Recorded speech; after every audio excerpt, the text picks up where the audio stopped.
Innal hamdalillah nasta'inuhu wa nastaghfiruh wa na'udzu billahi min shururi anfusina wa min sayyiati a'malina. May yahdihillahu fala mudilla lahu wa may yudlilhu fala hadiya lahu. Asyhadu an la ilaha illallah wahdahu la syarika lahu wa asyhadu anna Muhammadan abduhu wa rasuluh. Allahumma shalli wa sallim ala nabiyil karim wa ala alihi wa ashabihi salatan wa salaman daimaini mutalazimaini ila yaumin tataqallabu fihi al-qulub wal absar. Ayyuhal hadirun ittaqullaha tuqatih wa la tamutunna illa wa antum muslimun. Qala Allah Ta'ala fil Qur'anil 'azim. A'udzu billahi minasy syaithanir rajim. Bismillahirrahmanirrahim. Ya ayyuhalladzina amanu taqullaha wa tanzur nafsum ma qaddamat lighad. Wattaqullaha innallaha khabirum bima ta'malun. Wa la takunu kalladzina nasullaha fa ansahum anfusahum. Ulaika humul fasiqun. Shadaqallahul azim. Hadirin, Allah berfirman pada surat Al-Hasyr ayat 18. Ya ayyuhalladzina amanu, wahai orang-orang yang beriman. Seruan ini ditujukan kepada seluruh orang beriman, baik yang taat, yang kadang-kadang maksiat, yang berdosa, maupun yang sholeh.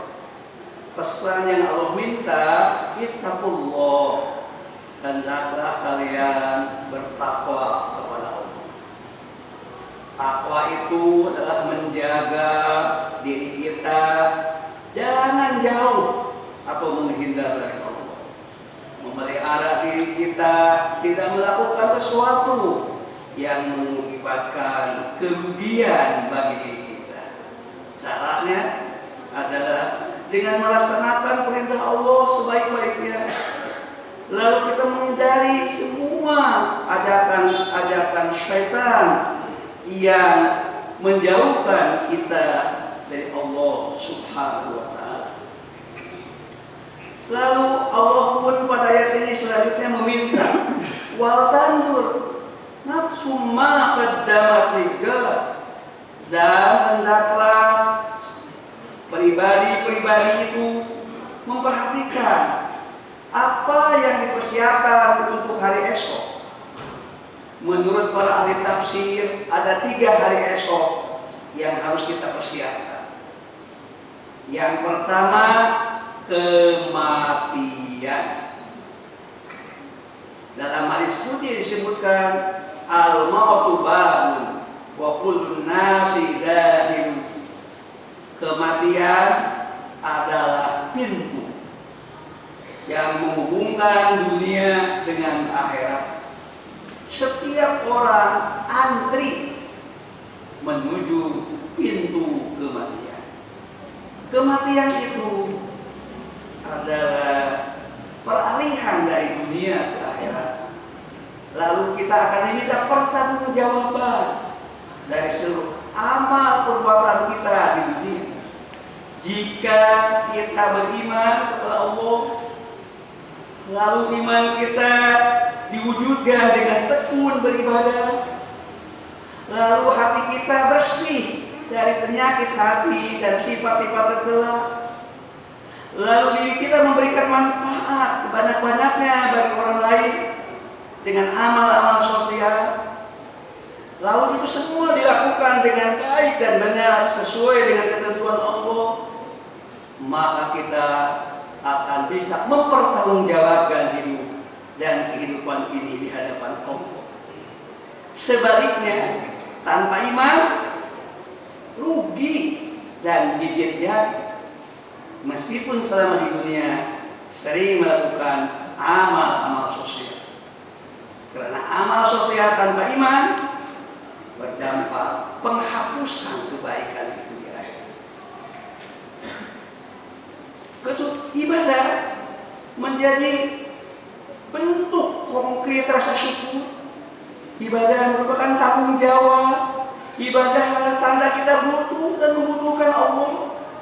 Karena itu ibadah merupakan bentuk aktualisasi dari iman yang melahirkan tanggung jawab.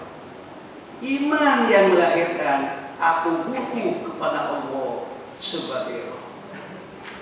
Semoga kita mengorientasikan hidup kita untuk menghadapi kematian yang tidak ada yang tahu pun kecuali Allah Subhanahu wa ta'ala. Hari esok yang kedua adalah kita telah beragama dengan baik, tapi kalau kita tidak mempersiapkan anak-anak kita, cucu kita untuk menjadi muslim yang baik, maka bisa jadi Islam hilang dari negeri kita. Karena Allah akan menjamin Islam tetap ada di satu tempat apabila muslim-muslim itu mendidik anaknya tentang sholat, tentang puasa, tentang iman yang benar, membaca Al-Quran, menjalankan agama dengan baik dan benar, maka kita akan diteruskan oleh mereka. Kita akan menemukan dari alam kubur, menyaksikan Islam masih ada, eksis, dan diamalkan dengan baik dan benar di negeri ini. Karena itu pendidikan agama menjadi keniscayaan. Mendidik anak beriman kepada Allah dengan baik dan benar, menjalankan ibadah, bisa dan pandai memahami Al-Quran dengan benar adalah salah satu langkah untuk menjamin bahwa Islam akan tetap berkesinambungan di negeri. Hari esok yang ketiga adalah Yaumuddin, hari pembalasan. Ketika kekuasaan tak memberikan makna, ketika jabatan tak berarti, ketika harta yang melimpah tidak ada gunanya, kecuali harta yang dilakukan untuk amal soleh, keikhlasan yang kita wujudkan, jabatan yang diorientasikan untuk kebaikan, kemaslahatan orang banyak, ilmu yang dimanfaatkan, maka itu semua atas dasar iman akan ada manfaat dan kegunaannya.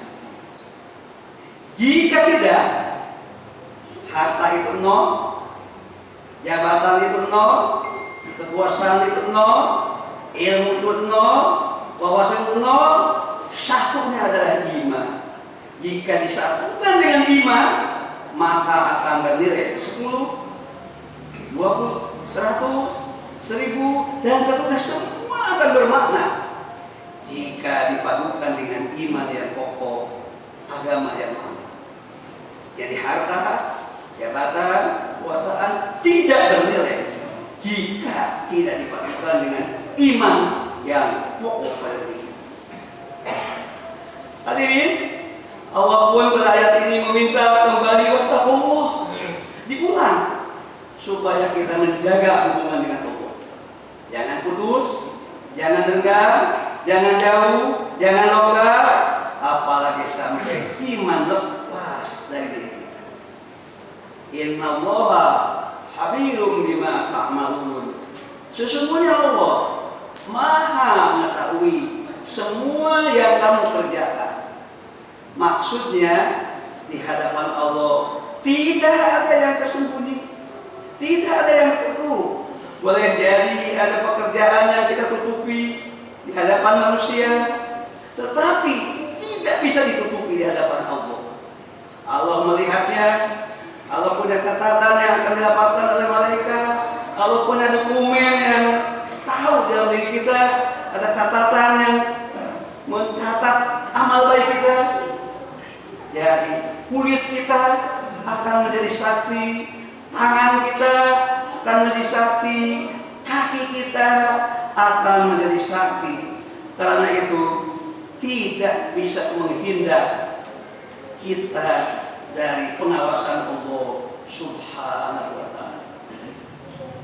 Ayat 19 Allah menegaskan, wala takunu kalladzina nasullaha fansahum anfusahum.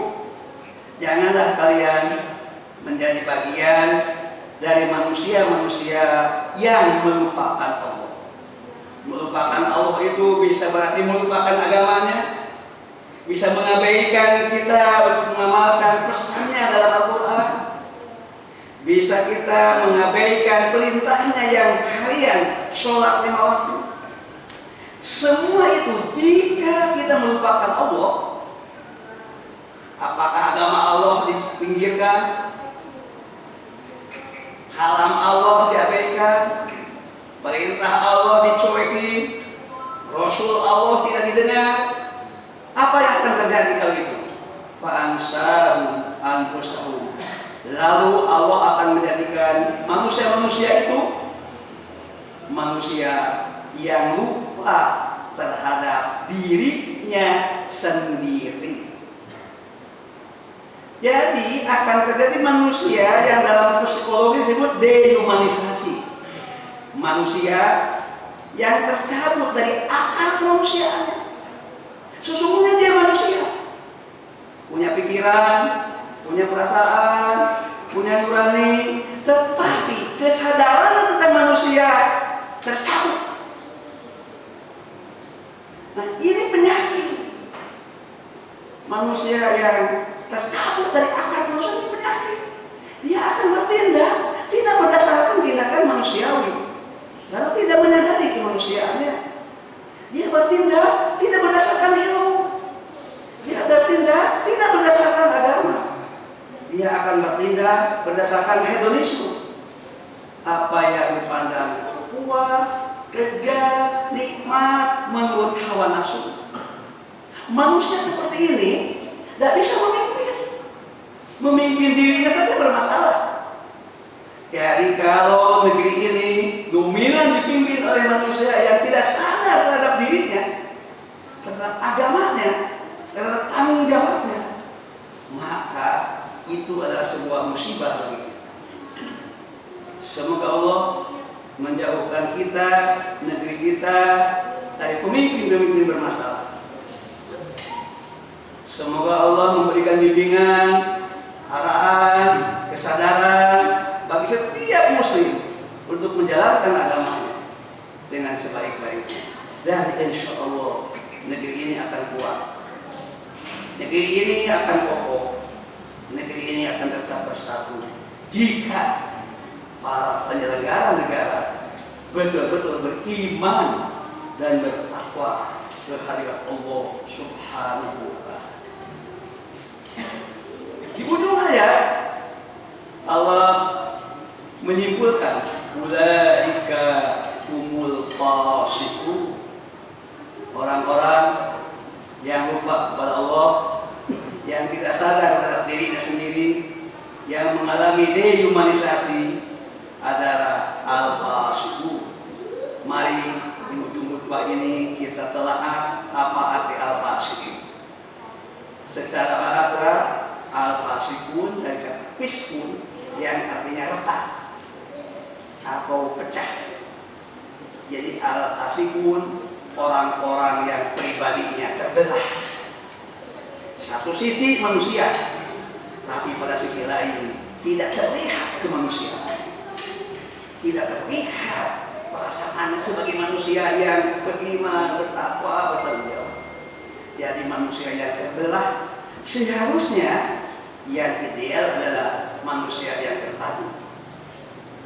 Nah, kalau lupa kepada Allah, sering sengaja mengabaikan agama Allah, melecehkan Al-Quran, melecehkan Rasul, melecehkan agama, maka akan jatuh kepada al-fasiqun dalam pengertian pribadi-pribadi yang terbelah pikirannya, perasaannya, jiwanya, kepribadian. Na'udzubillah min dzalik. Yang kedua, al-fasikun dilihat istiqiyun fikih murtakibul kabair. Manusia-manusia ya terus menerus melakukan dosa besar. Jadi ini dosa besar itulah yang membuat dia tidak mendapatkan cerahan, tidak mendapatkan bimbingan, tidak mendapatkan arah, terhalang oleh dosa besar yang dilakukan. Yang ketiga, al-fasikun naudzubillah itu al-kafir. Apabila yang retak, yang pecah itu iman, sehingga iman hilang dari perasaannya, hilang dari jiwanya, hilang dari dirinya, maka orang itu menjadi irtadda, wudube. Apa itu irtadda? Mundur. Irtadda itu murtad, tercabut dari iman. Maka al-fasikun berarti al-kafirun. Orang-orang beriman tapi tercabut dari imannya sehingga tidak ada lagi iman pada diri. Na'udzubillah min dzalik. Semoga Allah Subhanahu wa taala senantiasa membimbing kita jadi pribadi yang bertakwa, pribadi yang memperhatikan ibadah atas dasar iman, pribadi yang menjaga kesucian hati, pribadi yang hidup kita bermakna melahirkan karya-karya kemanusiaan, amal-amal sosial, pribadi yang menyiapkan anak-anak kita untuk menggantikan kita supaya kesinambungan Islam di negeri ini terjaga. Pribadi yang terpadu, bukan pribadi yang terbelah. Semoga Allah menerima seluruh ibadah kita, membimbing kita, dan mengarahkan kita, negeri kita, bangsa kita, seluruh komponen bangsa ini dalam kesadaran beragama yang benar. Barakallahu li wa lakum fil Qur'anil azim wa nafa'ani wa iyyakum bima fihi minal ayati wa dzikril hakim.